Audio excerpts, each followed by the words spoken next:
Hello everybody and welcome to Kraigles Connections. Your several stop shop for AP government. There are two types of sources for campaign funds, public and private.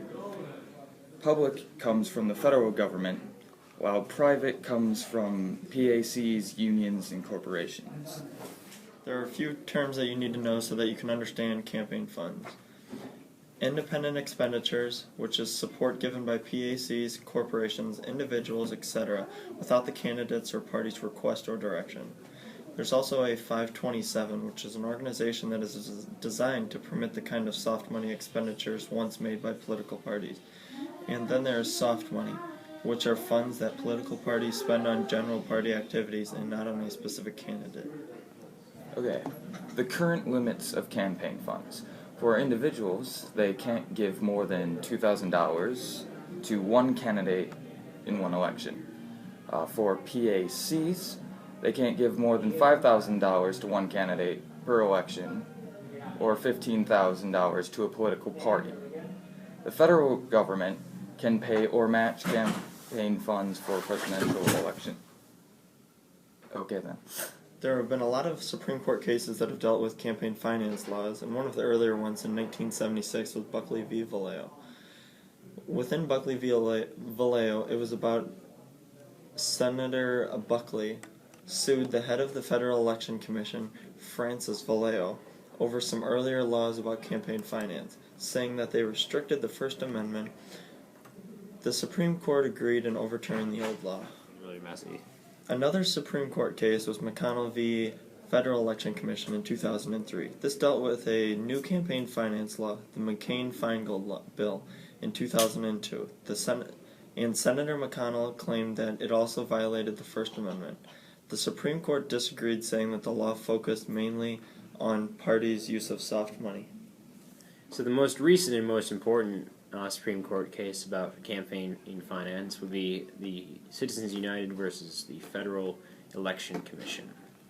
And this is important because it partially overturned McConnell versus the Federal Election Commission, because in this case the Citizens United, a nonprofit group, wanted to air a video that was critical of then presidential candidate Hillary Clinton, and was not allowed to under the McCain-Feingold bill. Now, in this Supreme Court case, the Supreme Court agreed that parts of the McCain-Feingold bill, especially the parts that were restricting people from expressing their views in public forums like television, violated the First Amendment. So this is partially overturned in both the 2002 McCain-Feingold bill and the case in McConnell v. Federal Election Commission. Very true, by the way. Alright, so as you can see, the rules of campaign finance have changed a lot over the past 50 or so years. They've gotten stricter, in large part due to discoveries of political corruption. Like there was a big move to restrict campaign finances more right after the Watergate scandal. In general, the trends have been just to sort of cut down on loopholes to the campaign finance laws. So like new laws have really restricted soft money, where the party just spends money on whatever just for their own party, which previously was not monitored by the federal government or controlled or restricted in any way.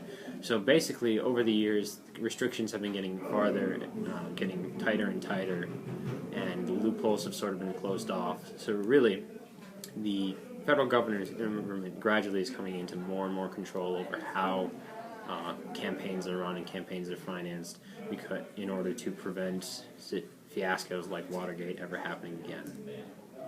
Guys, can I help? I'm state certified in this. Get out. No. Please. Yeah, go. Guys, no, please. go. No, all I care about. Our podcast. It's not called Connections. Kraigles Connection. Yeah, Kraigles Connection. This is mine! Go. Thank you for tuning in to Kraigles Connections. I hope